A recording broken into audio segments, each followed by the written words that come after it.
Great. Thank you, Mr. Chairman. And Mr. Secretary, thank you for joining us again for this budget hearing. At last year's budget hearing, I noted that we were facing the worst unlawful migration crisis in our country in 2 decades. And this chart that's about to come up will show you that not only was it the worst in 2 decades last year during the hearing, but since then, it's gotten even worse.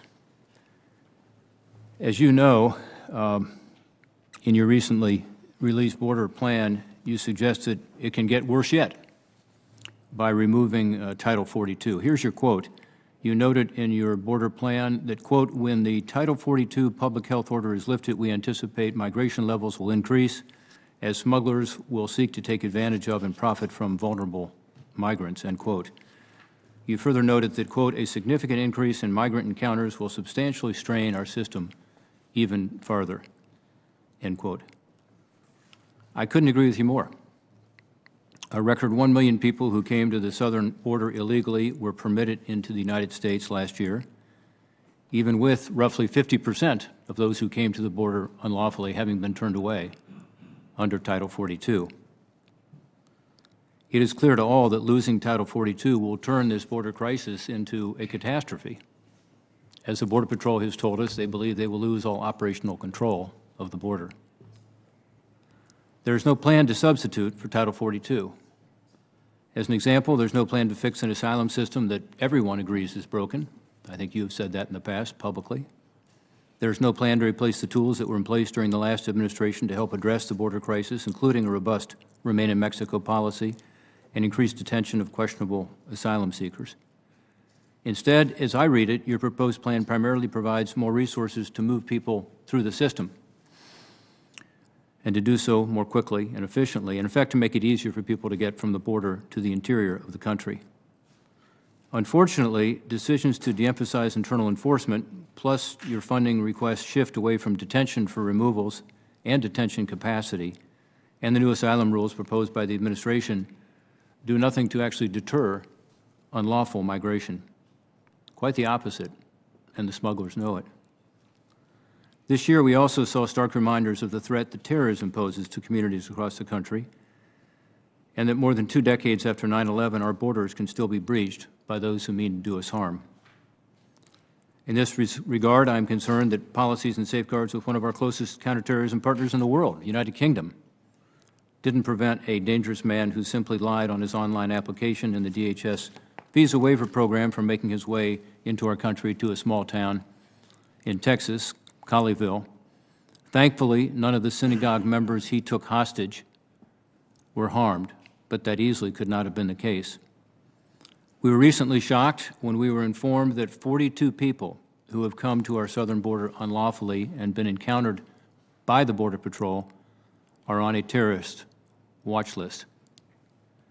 Additionally, a recent report from the Department of Defense Office of Inspector General highlighted the potential of other foreign threats. The IG found that in the chaotic evacuation of over 76,000 Afghans, DHS failed to screen the evacuees using DoD's tactical information collected from the most dangerous terrorists. The result? DoD's after-the-fact analysis indicated there are at least 50 Afghan evacuees with, quote, potentially serious security concerns who were released into the United States.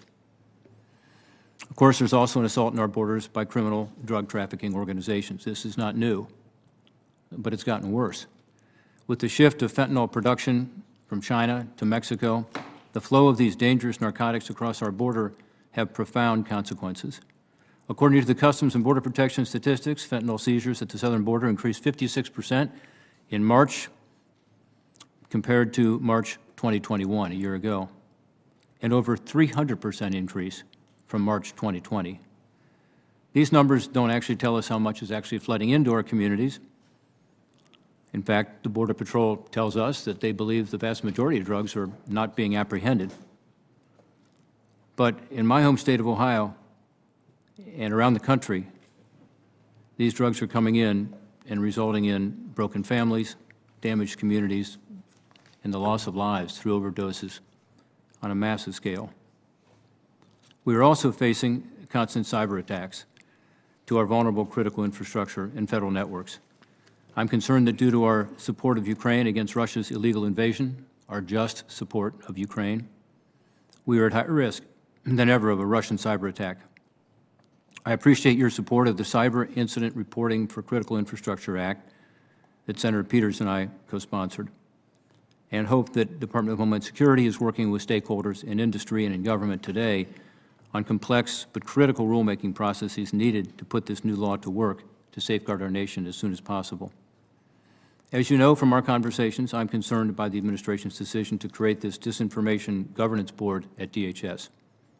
As the author of the bipartisan law that established the Global Engagement Center at the State Department to combat the evolving threat of foreign propaganda and disinformation, I do not believe the government should turn tools used to assist our allies and counter foreign adversaries onto the American people. Our focus should be on bad actors like Russia and China, Iran, North Korea, not our own citizens. Ms. Secretary, you've had a very full agenda at the Department. You've been put in a very difficult position with regard to the border. Thank you once again for being here to answer our questions, but I do want to note that we only today received all your responses to the committee's questions for the record from last year's budget hearing. I would hope that you will commit today to answering all of our questions much more promptly as we discuss these issues today. Thank you, Mr. Chairman.